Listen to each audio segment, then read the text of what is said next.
songbook, let's all stand as we sing. Look at song number 520. Let's sing this little chorus as we begin this evening. I just keep trusting my Lord, song number 520.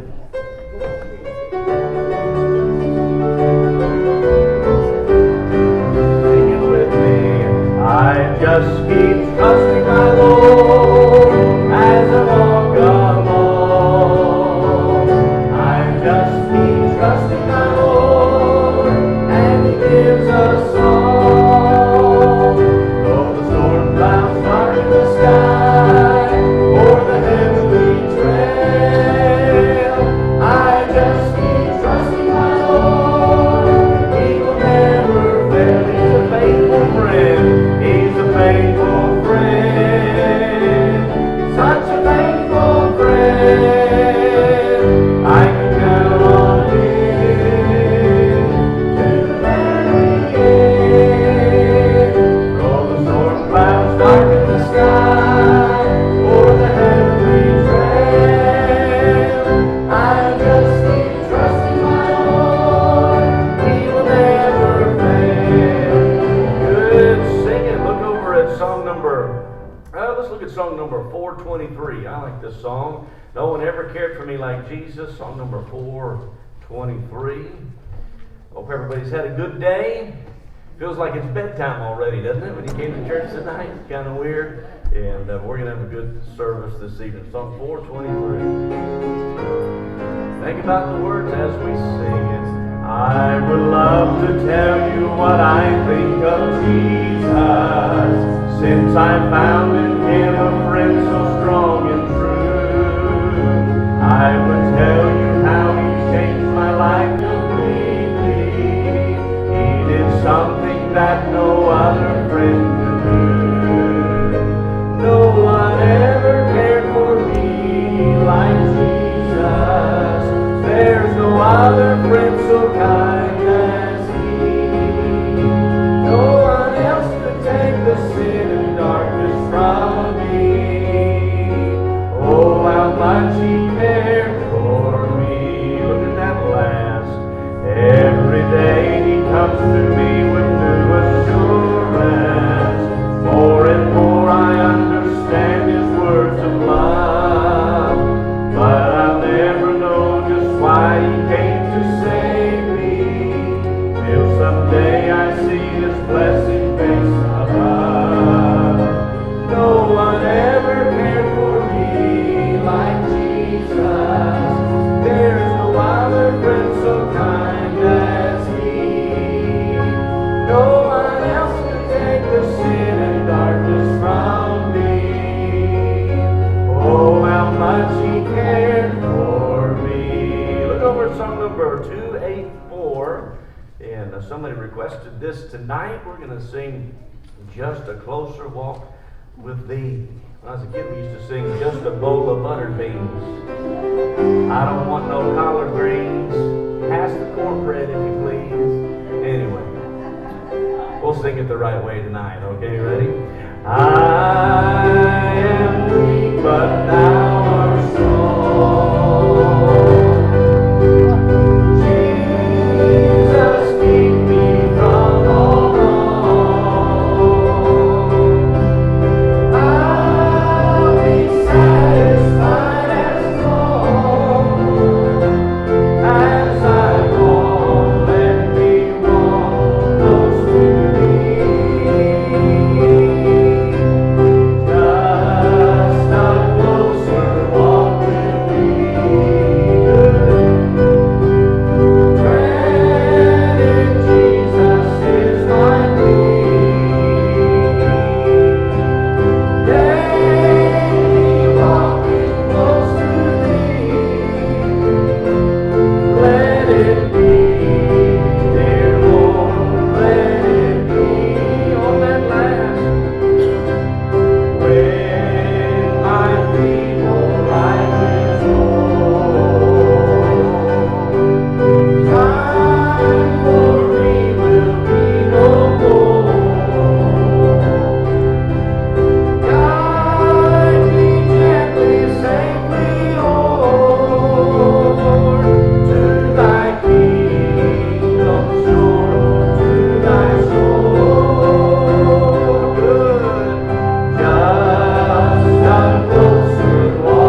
Seated. We'll have our offering at this time. And boy, I sure enjoyed church yesterday. And what a blessing the preaching was in all three services. And I know Brother Gary was worried about preaching the same. He may have had the same points in the morning message, but it wasn't the same sermon. The Lord had, took him in some different directions entirely, and I know a lot of people got help from it. And so everything that comes in throughout the revival meeting this week is going to be a blessing to Brother and Miss Lovens, their ministry. So glad that they're here to be a part of this meeting this week. And Brother James, if you would pray for us. Hey, Father, Lord, we thank you again for being in your house tonight. Father, we just pray to have you be with this offering. We have to meet the many needs of our church and ministries that we have, our missions. Father, we just praise you be the preacher tonight, Father. We'll meet with you again. And it was such a good night, day yesterday, and we just pray that we continue tonight. Please meet with us, Lord. We ask this in Jesus' name. Amen.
All around this world I've traveled, through it all I've come to find the ties that bind can come unraveled, to find some lonely times, but when I'm tired and I'm feeling low, oh, what a comfort it is to know across the miles there's someone praying for me. Across the miles there's someone on their knees, lifting my name to the Lord above. In joy and pain I can feel the love and see you smile across the miles.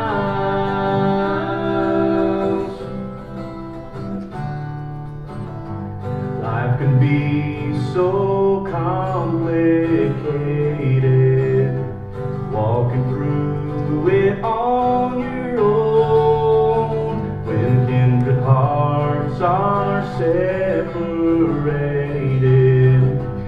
It gives love a chance to grow, and even though I'm so far away, oh, I'm reminded every day that across the miles there's someone praying for me. Across the miles there's someone on their knees, lifting my name to the Lord above. In joy and pain I can feel the love and see you smile. Across the miles there's someone praying for me. across the miles, there's someone on their knees, lifting my name to the Lord above. In joy and pain I can feel the love and see you smile across the miles, across the miles, across the miles.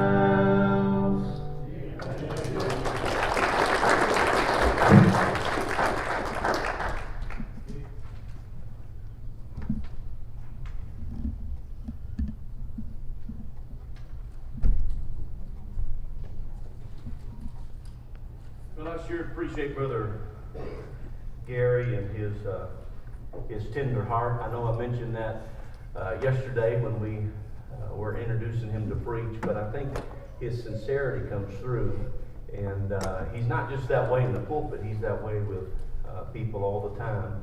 And even yesterday in the crowd, I noticed him spotting people, and after the service he said, man, there's something on that guy's heart, or man, I saw the Lord working on this fella, and what's his story, and cares about people, and I'm thankful for that. I think we've all been to meetings before where maybe you have a big name preacher come in, and in the pulpit he might be a dynamite preacher, but after the service it's like you don't have time for nobody, for the little people, you know what I mean? It's just like I go up to shake their hand and they want to be whisked away by their chauffeur to their hotel or whatever, and but I'm thankful for people that are just real, and that's the kind of folks that I looked up to all the years that I was growing up. And sometimes along the road of life you meet some Christians that turn out to be fake or phony, and you think, man, I think I just want to call it quits, but then you go back and you remember those in your life that were real, and they're just constant influence for right. And I appreciate Brother Gary, Miss Wendy, their family. So Brother Gary, what's going to preach for us? Thank you, preacher. I appreciate that. And yeah, we got to get this one, I guess, is for the live stream people. I know you all can hear me just well, and we live stream also. All of that stuff is beyond me. We all right, I do that. Hey, green light is on, Brother Dawson, so we are good to go. I saw him back there in the booth after we were shaking hands. I said, I wondered where you were, because he wasn't up here leading the singing, and so you got him back there. Yeah, it's always a good thing to hide youth pastors as much as you can. Yeah, so Brother Dawson is back there helping us with the PA tonight. I love you and your people, all of you. You're just wonderful people. I love your preacher. And yeah, I just, when I got saved, I was a hippie and just headed in the wrong direction. And I'm glad somebody looked at me like a person instead of just a number. And when people come in here, treat them like they're individuals, like they have a heart, because they do. Sometimes we can't get beyond that outward appearance. I've said before, some people, some Christians maybe would have bypassed me when I was younger because of my appearance. I was hard talking and hard looking, and yet there was a bus captain that loved us and invited us to church. I'm a bus kid, and so I love the bus ministry. I love those that come through the bus ministry, and we have a bus ministry, and we love our bus kids, love all of our teenagers, and so yeah. When I got saved, my dad told me that because we saw some of those young people, preacher come home from school, had their nose stuck in the air and acting like they're a little bit better than everybody else. I'm not saying all college kids do that, but we had a few in our church that did. And my mom and dad saw that, and so Dad, when I surrendered my life to preach, in my senior year of high school, I said a little bit about it. I can't remember which of the two services, Sunday school or the morning service, but I made reference to the fact that we worked on cars, Dad did, it taught me how to be a mechanic, but we didn't know anything about body work, so I went to vocational school and learned how to do auto body repair, painted cars all the way through college, worked my way through college painting cars, and enjoyed that skilled trade. I enjoy cars. I have a 68 Impala Super Sport convertible that is sitting in my garage right now that I see every day of my life, and it's been in our family for over 30-something years, and rebuilt the motor, 327 in it, we rebuilt the motor a couple years ago, put a little bit more of a high-rise manifold on it, a little bit of a cam, and we didn't make a total hot rod out of it, but I can get into it and spin the wheels and enjoy that. But that was our life. We enjoyed the cars, but boy, when God called me to preach, it just changed everything. It's like, wow, all of our plans of working on cars and having a family business just all changed. And so my dad always told me, he said, son, when you go to college, he said, 2 things I want you to remember. First of all, he said, don't forget the common sense I've tried to teach you through all of these years. And then second of all, he said, don't forget how to love people. And so I've tried to remember that through the years. I'm not a big shot. I have some accolades in my name with some of those initials and different things you put in front of it. Sometimes Brother Taylor's daddy, he'll come and he always says, I appreciate Dr. Lovens. And our people are like, preacher, you're a doctor? And I said, well, yeah, but I don't say a whole lot about it. Some guys, they have somebody honors them. I'm not smart enough to earn it. I didn't go to enough college to do that, I don't guess. But honorary, I've had some say, well, even honorary doctorate, that's an honor. It is an honor. But I didn't change all my station and everything when it all happened. I don't I forget most of the time that I guess I'm a doctor. So anyway, yeah, I love just rubbing shoulders with everybody. Preacher, he wants to know what do y'all want to do this week? Let's do this. You want to go eating at noon? You want to go eat? I said, look, you say eat, we're in. You say whatever you want to do, we're here. We're here to be with your preacher and Miss Joy and the kids, and we're here to be with you. And to me, that's the way it should be. I don't want to be hibernating in a house when you can be with people that you love dearly. And so thank you for all your kindness. Boy, I took a while expressing all of that, didn't I? But I appreciate you all being here. You take great care of us when we're here, and I think it's great. 1 Corinthians chapter 9. 1 Corinthians chapter 9. Christmas is coming up.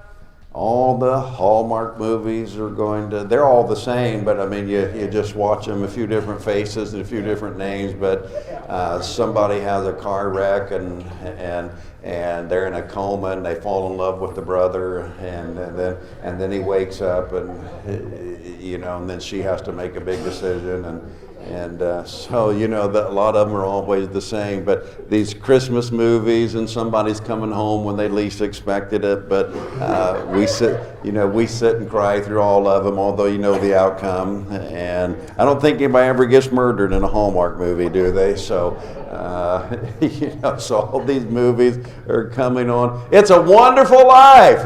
Do you watch that every year? I say the word wonderful so much and I've made reference to that movie, It's a Wonderful Life, Jimmy Stewart. Boy, if you haven't seen that, you need to see it. You young kids, I mean, there's some things your life will not be complete if you don't see some of these movies, like The Wizard of Oz. Some of you kids, if you have not seen The Wizard of Oz, I thought all of my grandchildren should see The Wizard of Oz, and so Sydney is our youngest. And so we're trying to figure out one day it was something to watch. And The Wizard of Oz, we had recorded it. And I thought, well, all the kids would like to watch The Wizard of Oz. And so I turned the TV on. I said, Sydney, let's watch this. I said, you need to see this. You need to see The Wizard of Oz. And so when all those munchkins started popping out of the flowers, that little part came on, and the lollipop kids, and all of that stuff. And so they started popping out of all the flowers, and my little granddaughter, she looked over at me and she said, "Grandpa, that's weird." And I said, "Yeah, I guess it probably is a little weird." And so it's a wonderful life. It's a wonderful life. It is a wonderful life. And I always enjoy watching that movie every year and be reminded of life and the goodness of life. I am living the good life. That's what I want to preach to you tonight. I've titled the message, The Good Life. And been married for 43 years. Will be 43 years this December. And it's been a wonderful marriage. I told my wife, we were walking from the vehicle into the church tonight, and I said, "Honey, I'm so glad you're with me." And she said, "Are you really?" I said, "I am. I am glad that you're with me. I enjoy it when I never assume, especially when we fly in." Your preacher said, "We want you to bring Miss Wendy." And I said, "Really? Seriously, you do?" I look at it an honor to be able to bring my wife, and we just have so much fun. And so, 43 years. We have 4 kids. And I love it. We 43 years of marriage and 4 children. Our oldest daughter, Autumn, is in church. She married a fella in our church, and Autumn sings and plays the piano and just serves the Lord in our church. And then Joshua, so we had a girl, boy, and then a girl and a boy. Doesn't get much better than that. And so Joshua, he's pastoring about an hour and a half from us and has 4 children. And I always wanted to have twins. I don't know why, but I always wanted to have twins. Always wanted to be able to jump up and touch the rim. I actually wanted to be able to dunk a basketball, but I just didn't have quite the ability to dunk a basketball. And but my son, he's about 6'2", 6'3", right around in there. And so he's a good basketball player, so he beat me in that area. And then they had twins. And so he got me in that area also. Emma and Leanna, 3 pounds when they were born. And now this year, I think they're going to be 17. They turned 17 in just a few months. And it's hard to believe. Beautiful young ladies. And they have 2 boys, and Haddon and Levi. And then we have another daughter, Hannah. Hannah married a young man in our church. And he works with the sheriff's department. He serves the Lord in our church. Hannah serves the Lord in our church. They have 2 children. And Keegan, Grandpa is teaching Keegan how to play the guitar now. He wants to learn how to play the guitar. And Emma, she wants to learn how to play the banjo. So I've been trying to teach Emma how to play the banjo, Keegan the guitar, and just having a good time. And then Sydney, she's the one that thought the lollipop kids are weird. And so 6 grandchildren. And then our youngest son, Jordan, he's the one that looks like and acts like Ryan and your preacher's brother. So 4 kids, 6 grandchildren. I love it when we all get together. What a life. I love the cookouts. I'm a late person, and my wife is not. When the holiday times come, we are up playing games. It'll be 10:30, 11 o'clock at night. Somebody will say, "Y'all want to play Rook?" Any Rook players in here? Any of y'all play Rook? Oh man, none of y'all ever heard of Rook. It's a card game. It's not a gambling game, okay? I don't gamble or anything like that. And better than Uno. Surely y'all aren't going to tell me you play Uno, do you? When I play Uno, I tell everybody, if you get me to play Uno, I'm going to play Uno for one reason, and that is to see if I can cheat and get by with it. So if you ever get me in an Uno game, you better watch me, because I'm going to try to cheat. That's the whole goal for me when I play Uno. And I don't look at that as really being cheating, because I'm telling you up front, I'm going to try to cheat. That's part of the game for me. I'm going to try to cheat. And so I don't think it makes it wrong when you confess it before you even do it. And so I love it. And my wife, she'll just say, I'm going to bed. Y'all stay up as long as you want. Sometimes we'll stay up until 3, 4 o'clock in the morning, and then you sleep until 10:30 or 11, and we're eating breakfast at noon. And what a life, what a life. I love it. And I don't do as much of this anymore, but hunt. Boy, I like to hunt. I'm a bow hunter, used to be at least. Got into making my own bows, and because I like working with wood. And I've cut down some trees, some hickory trees, some Osage orange trees, and walnut trees. One of my favorite bows is made from a piece of walnut, yellow heartwood on my handles, and walnut limbs, and long bow. So I've got into shooting a long bow, making my own bows, and making all of my jigs and everything to make the bows. And so we like to hunt, and the golfing, and the fishing, and I just enjoy doing all kind of things. I mentioned I like working with my hands. I made that pin. I turned that pin on a wood lathe and out of tiger wood, and I just love doing things. I love working with my hands, and I have all of these little hobbies, and I just enjoy it. And what a life! It is a wonderful life. The truth is, it's a good life. I think about being here with you all. I've been in the ministry now for over 41 years, full time. What a life. There are times that we'll be somewhere together, and we've preached, I have. We've gone together and done couples retreats and different things. And there are times that we'll be in a place and maybe somewhere preaching and serving the Lord, and we'll hold each other's hand, and I'll say to my wife, I said, honey, we've made a life out of this. It's hard to believe. Doesn't seem like it was all that long ago that we met each other in college. She's a Michigan girl, I'm a Hoosier boy, and we met each other in college, and it's just been a great life, wonderful life. And we've just lived this great life with each other. So we get to go and do things like this, and be around people like you all, and get to experience the fun times that we have with each other, and some of the silly things that happen in the church services. I enjoy church. If somebody does something silly, I get a chuckle out of it. I don't think I'm being critical if by doing that. You might as well, look, we live in church, y'all. You might as well enjoy it. And I'm not saying run around making fun of everybody, at least not to their face. Don't do that. Doesn't help your friendships a whole lot if you do that. But I enjoy church. I enjoy God's people. I say probably just about every week in our church, God's people are the greatest people in the world. And they are. God's people are the greatest people in the world. And to be able to get to come and to be here. As a matter of fact, on my phone, I have a few places that I have, and I hardly ever take my phone to the pulpit, but I got these hearing aids now, and I can adjust my hearing aids on my phone. So I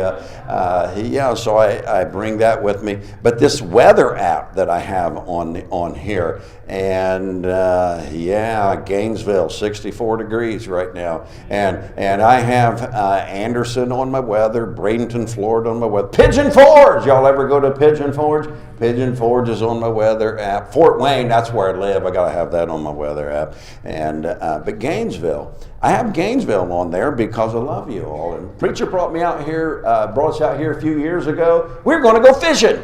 He brought us out. We're going to be with you all day long on Sunday, and we came out I think on a Friday morning. Flew out here on a Friday. We were going to go fishing on Saturday, and maybe get to meet Terry Bradshaw. We were looking forward to all of that stuff, and it snowed.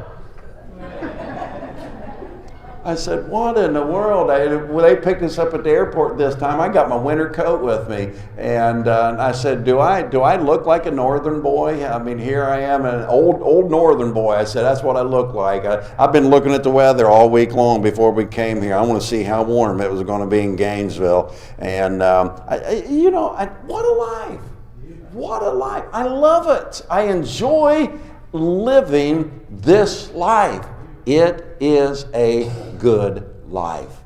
To sit and see a dad and a daughter sing with each other. I mean, look, we're in church with each other tonight. I know the time change, preacher, you got ahead of me. I was going to say tonight, because it's so dark, I said, man, it feels like we need to be in bed already. And so preacher beat me to that one. It's a good life. It's a good life. I hope you look at your life in the same way. I hope you enjoy your marriage. I hope you enjoy your kids. I hope you enjoy the things God has given to you. You better, because it's going to get away from you a whole lot quicker than you think. Ecclesiastes, one generation passeth away, and another generation cometh. That's a cycle of the generation. So enjoy each other. You young adult people, enjoy those kids while you have them. I know they're going to be a frustration, but look, y'all, by next Saturday, they're all going to be graduated and headed off somewhere, sometimes to college, and a little bit of sarcasm, obviously, but boy, before you know it, they're leaving home for the first time, and you go through, do you leave the door shut? Do you leave it open? Do you clean the room when they leave? You know, so you deal with all of that stuff. It's going to happen a whole lot sooner than you think. I have a blessed life. It is a good life. I'm still in my message because I'm going to hammer this point home all night long. It's a good life.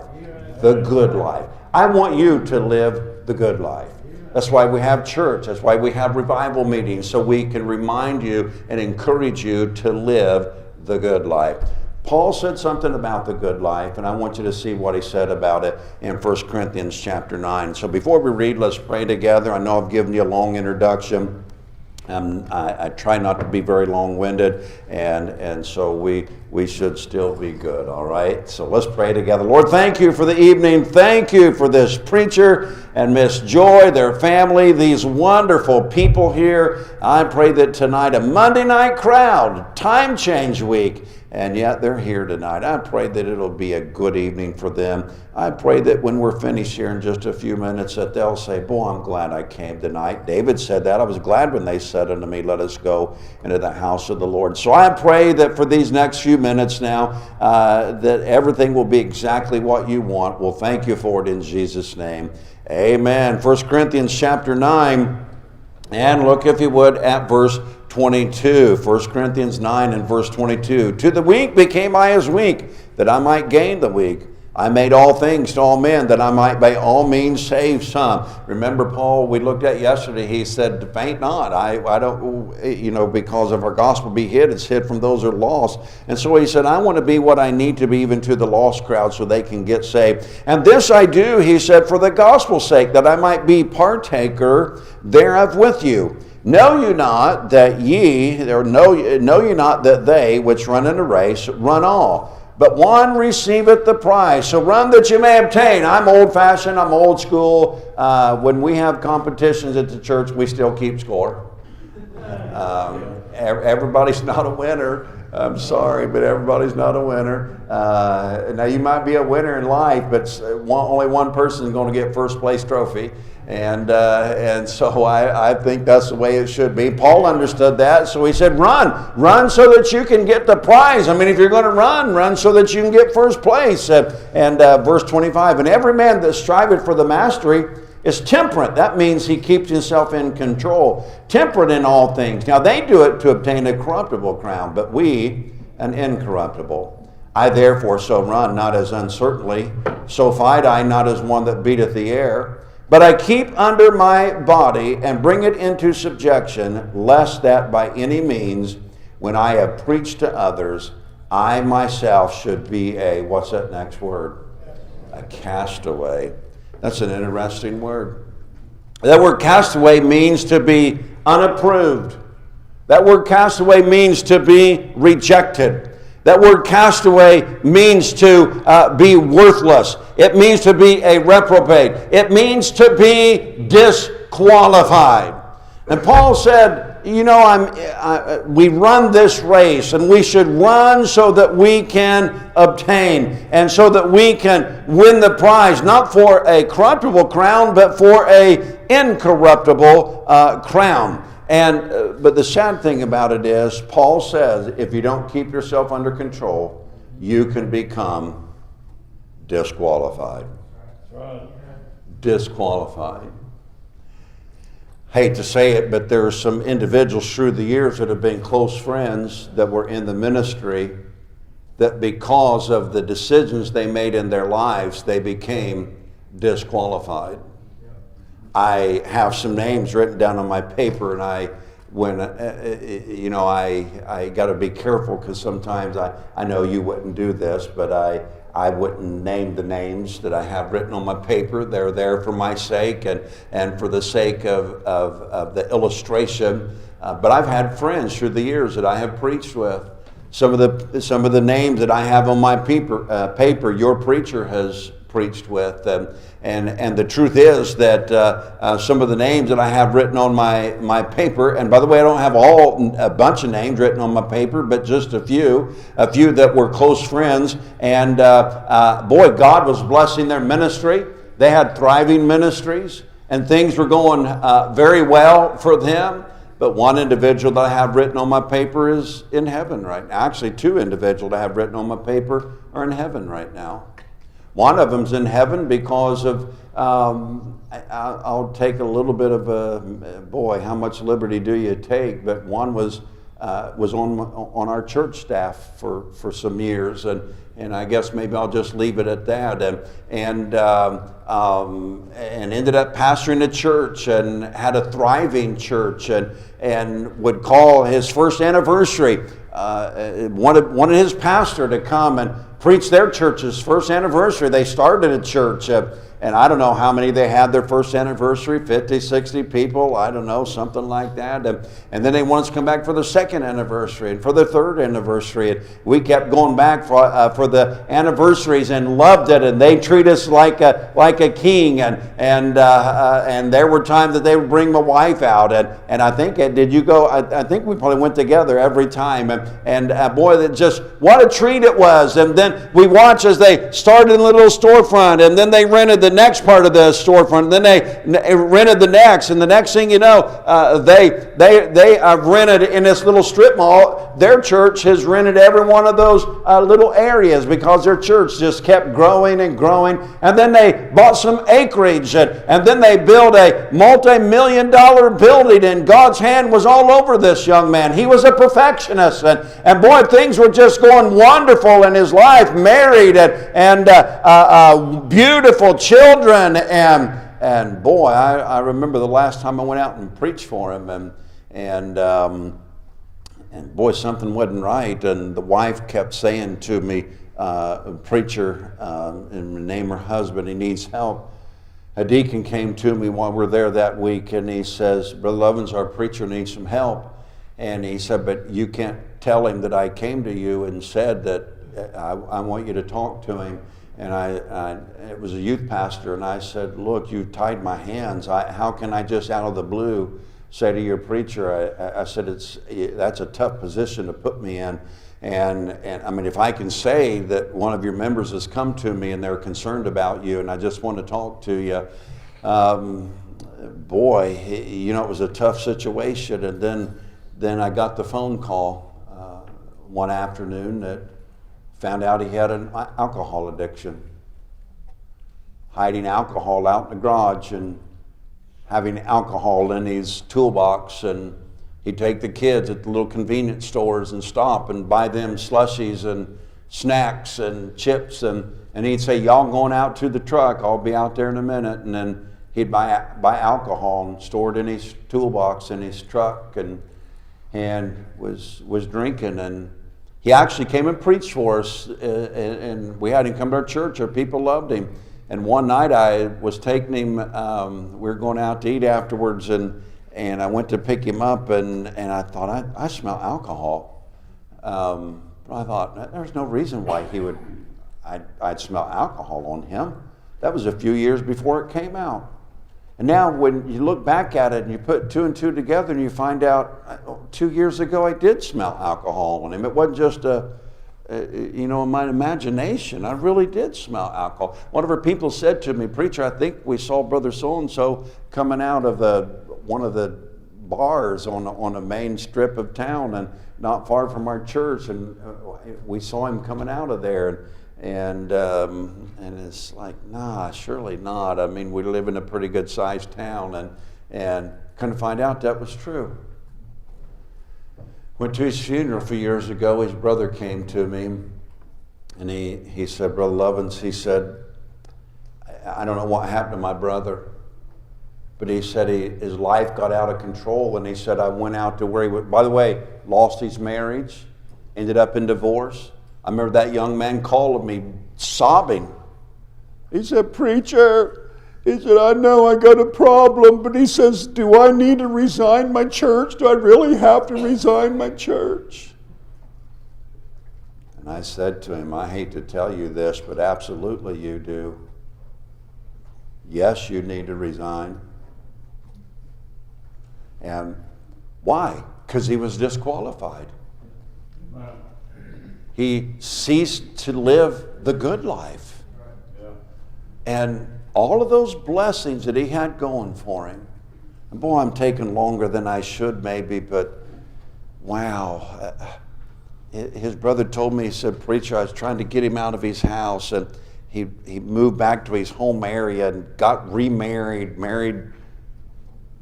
married out of God's will, obviously, and married an individual that wasn't any help to him, and gained a bunch of weight. He's always a smaller guy, and everything was perfect. I mean, the shirt was ironed perfect, and the tie, and the suit, and the shoes, and everything matched. His kids were perfect. The church was perfect. They washed their buses, I think, every week because he wanted everything to be immaculate. It was all perfect.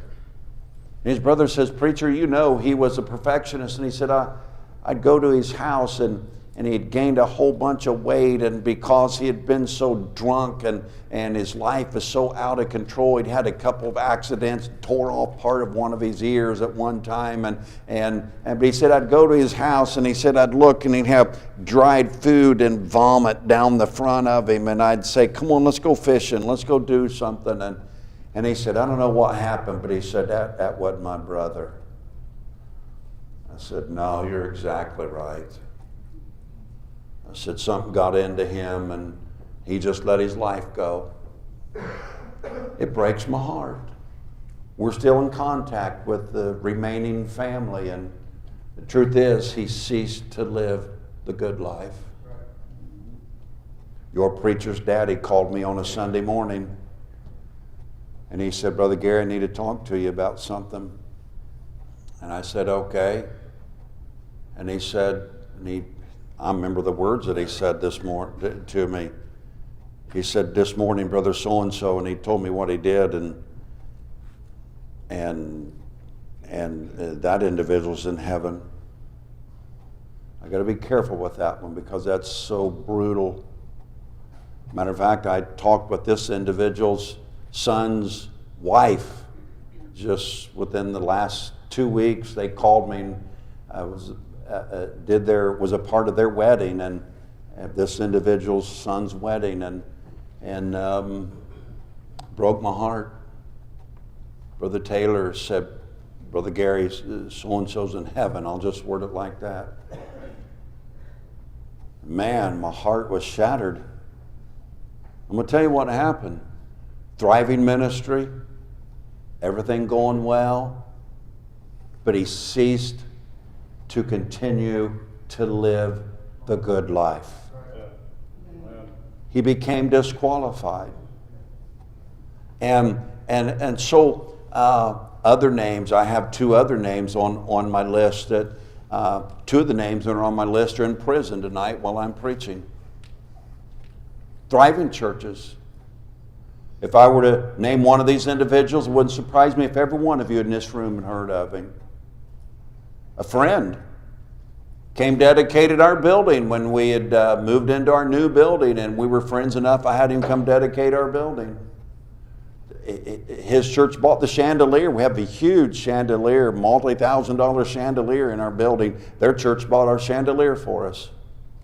I think about it often. So many times I'll be out we're out working on something, and something goes, wacko on you, and it's not working right.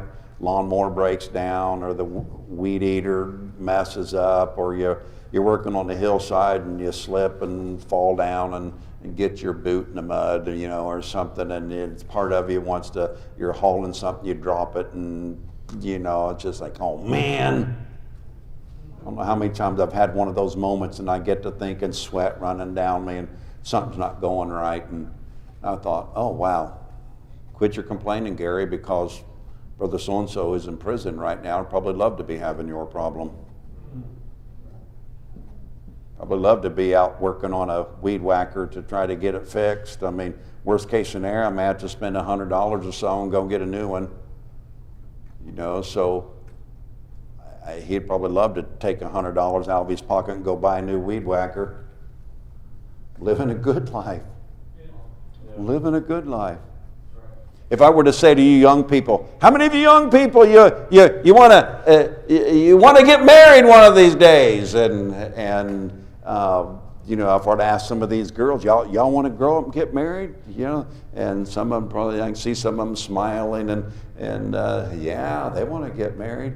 How many of you want to get married and have a divorce after about 5 or 6 years? How many of you want that? I don't think we'd have anybody raise their hand. If I were to say, how many of you girls you'd like to have 2 or 3 babies out of wedlock? I mean, that's your goal in life. How many of you like to have that? Any of y'all would like to have that in your life? I don't think anybody would like to have that in their life. How many of you young people you want to grow up one day and be on methamphetamines for the rest of your life? Anybody like that? Hey, yeah, anybody like that? No. Yeah. Hey, how many of y'all want to grow up being alcoholic? Any alcoholics in here? I mean, that's your goal? You want to be an alcoholic? Don't think we'd have any takers. You know, so I could go through no, we all want the good life. We want to live in a way where God can bless us. And that's the life that I want you to have. And so I'm taking a long time expressing to you this good life that I've had the joy of living. I remember we had Brother Tim Booth that preached many years ago. He and I have been friends for years. I heard Brother Booth many years ago say, life is not determined by what you want, but rather by the decisions that you make. So I've quoted Brother Booth for all these years. That's a quote I got from him, but that's true. Life is not determined by what you want, but rather by the decisions that you make. And the decisions that you make can disqualify you from the good life. Let me word it like this. I'm getting to do what I want to do. I'm still married to the same beautiful lady, have 4 children. Grandchildren, all that stuff that I've given to you. But I've already thought this thing through. I've counseled with enough people, and I've watched enough people to have to deal with the kids having to go to different places for Thanksgiving and decide which parent gets custody, and they'll be with mom or dad for 9 months, and then they'll be with the other one in the summer. We've been in the courtrooms. I've watched them, been through the custody battles. I've watched families used to sit together in church, and then you have to say to one of them, well, your dad's had an affair, and so mom and daddy aren't going to be together anymore. I've seen all that happen. I said, you know what? I don't want to allow myself to be in that kind of a position. It doesn't look like a very good life to me. That's not the life I want to live. And so I want to keep doing what I'm doing. At this point, I'm 64 years old. God's given me good health. All of our parents lived to be in their low 80s, so if that happens with me, I have another good 20 years, so I'm not ready to throw it in yet. I want to keep going. I want to be able to have young men like your preacher, and the older you get, these younger guys, you know, the older guys die off, and the older you get, the options get less, you know, so I get in that upper category, being one of the old guys that's still living, and sometimes they just bring in just to look at you, you know, to say, hey, you know, he's doing a good job and not real interesting, but y'all come check him out, you know. So we want you to live for God all the days of your life. And so, you know, I want that. I want to keep living a good life. I want to have the Thanksgivings together as a family. I want to have the Christmas together. I want to have the cookhouse together. I want to keep a marriage. I want to keep pastoring. I want to keep doing those things. I want to keep living the good life. I want to keep doing what I want to do. Now I'm going to give you I'll try to give you 2 quick thoughts. So in order to keep doing what I want to do, I can't do everything that I want to do. in order to keep doing what I want to do, I can't do everything that I want to do. For example, sometimes people just frustrate you. I mean, y'all ever deal with that? Nope. Good answer. Whoever said that over here, nope, that was a good answer. But boy, the truth is, there are just times you just want to tell people what you really think. I saw a T-shirt many years ago that said, or not all that long ago, that said, "You don't even want to know what I think of you." I said, man, that's pretty good. And so there are just sometimes that people frustrate you and you want to give them a piece of your mind, but the truth is, you know that it's best if you don't. And so you just zip it up a little bit, and life is going to be a whole lot better if you refrain from telling them off. Boy, I got to get through this. I come from a cussing family. I mean, before my mom and daddy got saved, they were professional cussers. I mean, my mom too, not just my dad. I mean, my mom too. My mom was probably better at it than my dad was. And now we all ended up getting saved, and Mom was a wonderful Christian. She'd read her Bible daily and go to church every time the church doors were open. And so Mom had a little bit more faithfulness to her than Dad did. Sometimes we think Mom probably toted Dad along, and so Mom maybe was the strongest one of the two when it came to living this spiritual life. But boy, when Mom got dementia and Alzheimer's and some of this, I don't know if it was the past, I don't know, and I've known of some people never said a bunch of cuss words and they got dementia and got to cussing anyway, but I'm telling you, from my mom, it came naturally the older she got. And it was, cussing was just a part of our family. And by the way, we were good cussers. You did. I hear some people cuss and they try to take a good shot at it. And I'm thinking, look, they string some words together that doesn't even work. Look, y'all, that's not even smooth when you cuss like that. I want to say that those two or three don't go together. You need to put a few words between them. If you're going to be a good cusser, at least do it in a good way. Our family, we were good at it. We were smooth at the way we cussed. Now, I have to admit, cussing made me feel really good. God gives this emotion to all of us. Somebody says something that's funny, we laugh. That releases that emotion.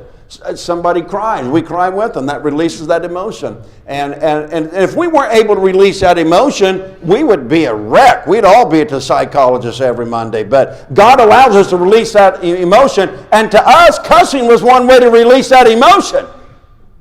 Boy, I don't know how many times I get to thinking, even as a Christian and as a pastor, boy, if I could just cuss a little bit right now, I think I'd feel better about all of this. But the truth is, if I want to keep pastoring, and I want to keep the spirit that I have, if I want to keep doing what I want to do, I can't do everything that I want to do. And then if you link together what you really want to say to somebody, and then you add a little bit of cussing in there, I'm telling you, your church people, if you're trying to pastor and you're you're telling them off and throwing a few cuss words in the middle of it, you aren't going to last real long as a pastor. So in order to keep doing what I want to do, I can't do everything that I want to do. I was raised on country music. I do play a guitar, and a few years ago I really got interested in the banjo, so I play a banjo, and now I'm going full swing back around. In the last year I've taken more of a liking to my guitar again, and I play the guitar now more than I do the banjo, but I like music. We went to, every Sunday, we went to Mockingbird Hill. That's where we went as a family, Mockingbird Hill.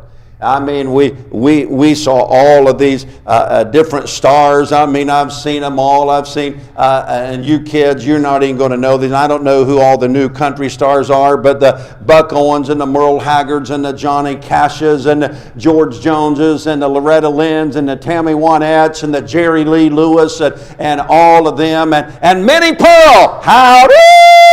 All right, y'all know who I'm talking about? And she'd wear that hat and had the tags all on her, off of her hats and of her hat. I mean, that was what I was raised around, was all of this country music. String Bean, y'all know who String Bean is?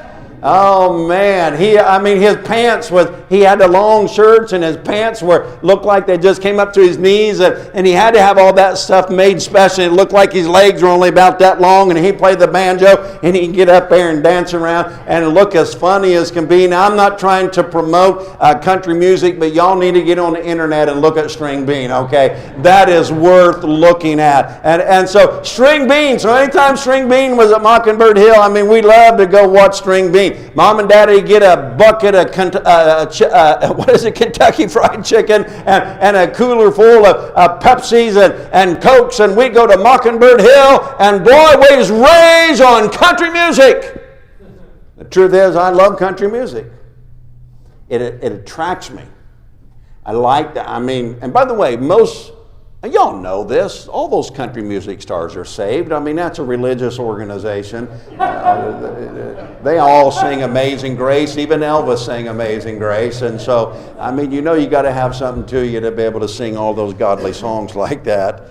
And so, I think I could be a good line dancer. I've never line danced. We got saved before line dancing came in, but I think I could be a good line dancer.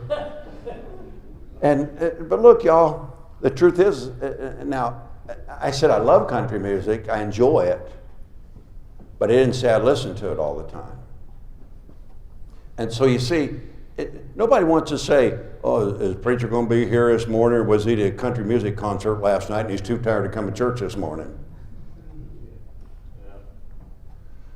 Nobody wants a preacher who's gone crazy in the country music world and going to all the concerts and listen to country music in his life all the time. Look, in order to keep doing what I want to do, I can't do everything that I want to do. Does that make sense to everybody? Amen. And I got other illustrations. Look, if you're going to keep driving your car, and if you want to keep driving and do what you want to do in your drive, you can't drive the way you really want to drive. Are y'all with me? There are so many dumb people out there driving. I mean, they just like. I mean, are you a driving commentary? I probably say when I'm driving, you have got to be kidding me. I probably say that more when I'm driving than any other time in my life. Or either I'll say, are you serious? Even my wife's not with me. I say that out loud sometimes. Are you serious? You're going to be kidding me. Or, come on, people! It's merging. It's called merging. Do you know what merging is? And sometimes I want to say to people, when you pass them 5 times when you're on a long trip, and then you pass them again. I want to be able to hold a sign up that says, "I'm on cruise. What's your problem?"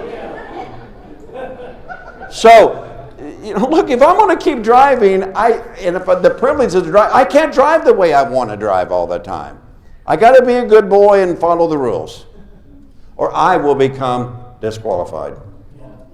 So in order to keep doing what I want to do, I can't do everything I want to do. Second of all, I'm sorry, I'm taking a whole lot longer than I thought, but I'm having fun. Y'all are just so fun to be with. Okay, this good life. If you're going to keep doing what you want to do, you can't do everything you want to do. And if you're going to keep doing what you want to do, you're going to have to do some things you don't want to do. You probably didn't want to come to church tonight, to be honest. We heard the groans, right? Some of y'all are looking around like, uh-oh, he got me on that one. And because that, I said, we gotta be out of here by 8 o'clock. And so, by the way, it's 8 o'clock. It's not 9, okay? I'm looking at that clock back there, so that y'all don't get nervous. I haven't preached for 2 hours. But you didn't want to come tonight. Sometimes it's that way. Summers for me is the worst. that midweek service. I mean, I understand Sunday. Sunday is so sacred. I mean, everybody knows you don't miss Sunday. But boy, that midweek service, and it was the one night it hadn't rained all week long, you got to get the yard mowed. And, you know, and things just aren't going right, and you got to quit. And now you're making good progress.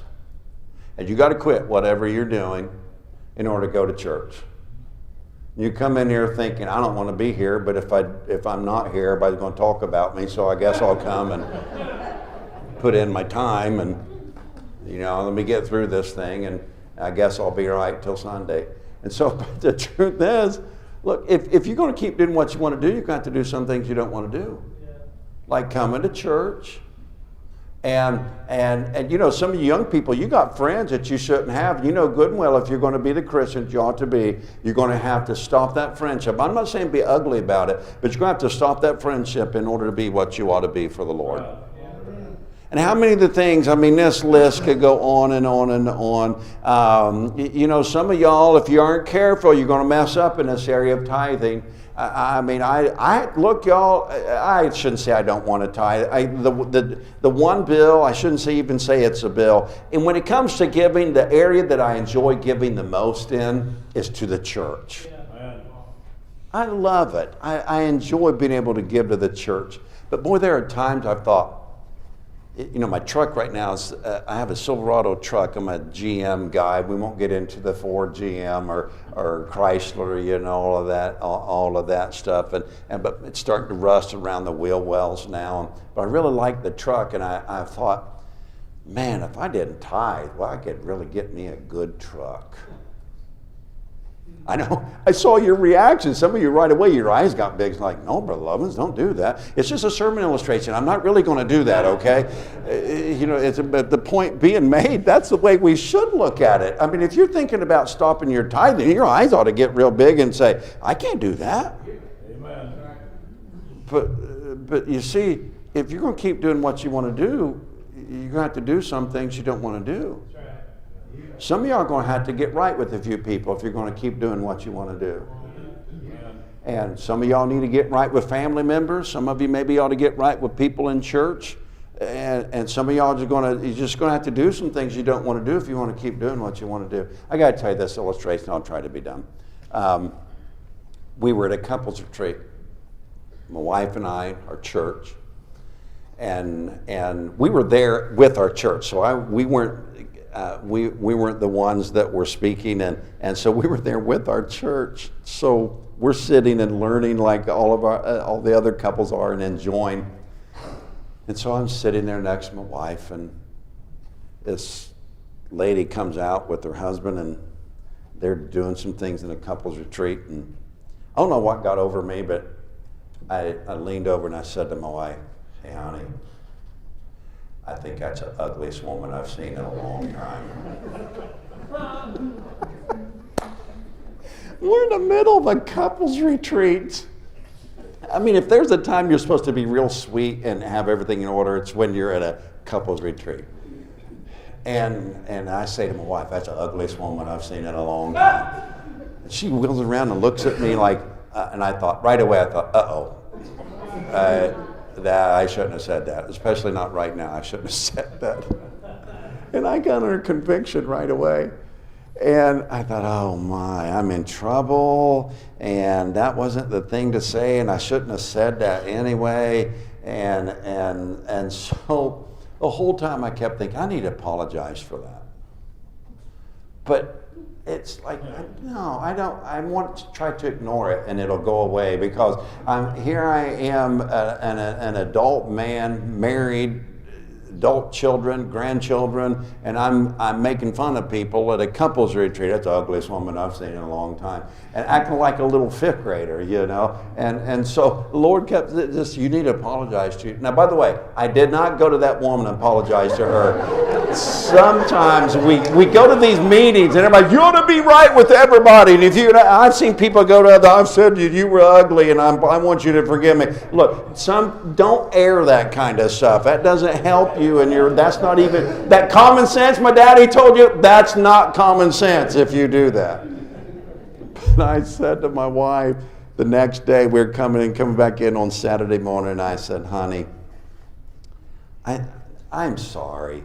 I shouldn't have said that. Will you forgive me? I shouldn't have said that about that lady. And she said, yeah, I mean, I do. But she said, I was surprised. I didn't understand why you said it to begin with. And so, obviously, I said, well, duh. I mean, honey.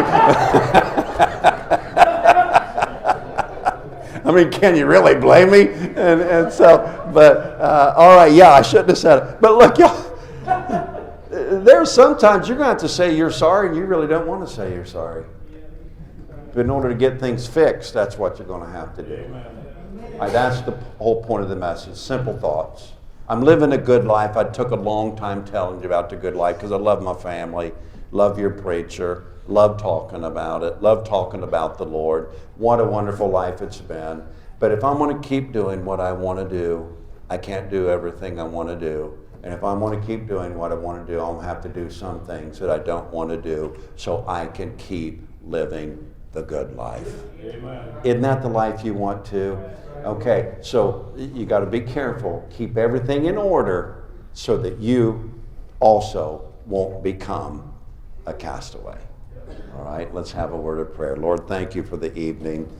These are such sweet people, so easy to preach to. I pray that you'll help us to take this thought tonight and apply it to our lives, and maybe even be a reminder to us as we make these daily decisions, and sometimes tough decisions, sometimes decisions we have to make like right now, and these principles maybe will come to mind. So I pray that you'll speak to our hearts tonight. If somebody needs to come to this altar and just talk to you about some things to get fixed, I pray that it'll be a sweet time for all of us. So guide us, help us to keep living the good life and to keep our life in order to do so. And we'll thank you for it in Jesus' name. Amen. We'll all stand and the piano's begun to play. And if you want to spend some time at the altar, boy, don't mess up the good life. Young people, you have a lot of years ahead of you. Don't let the devil get the best of you and mess up your good life. It's a wonderful life. It's a wonderful life. I don't want to mess it up. Dumb decisions will mess it up for you. And you can sacrifice the good life.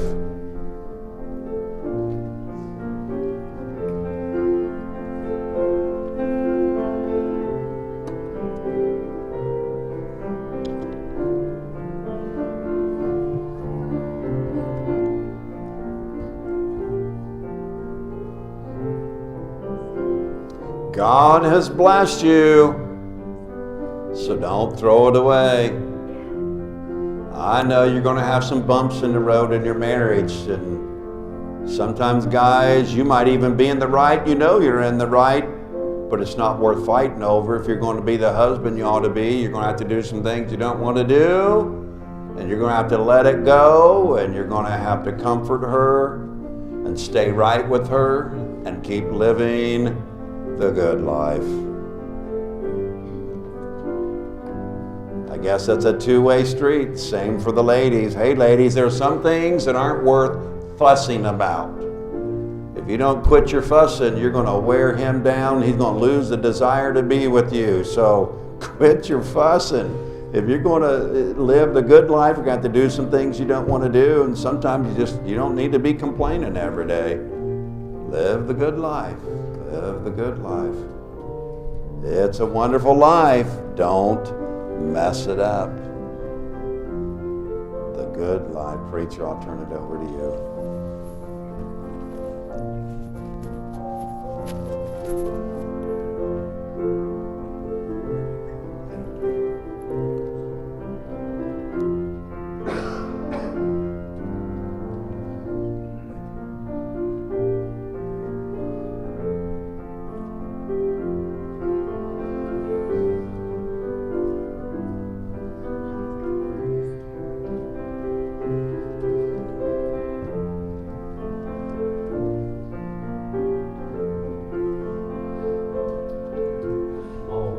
You can look this way. If you're glad you came tonight, how about a good amen? Amen. It's been good preaching. Thank you, Brother Gary. Sure appreciate that. And be back tomorrow night at 7, and then Wednesday night.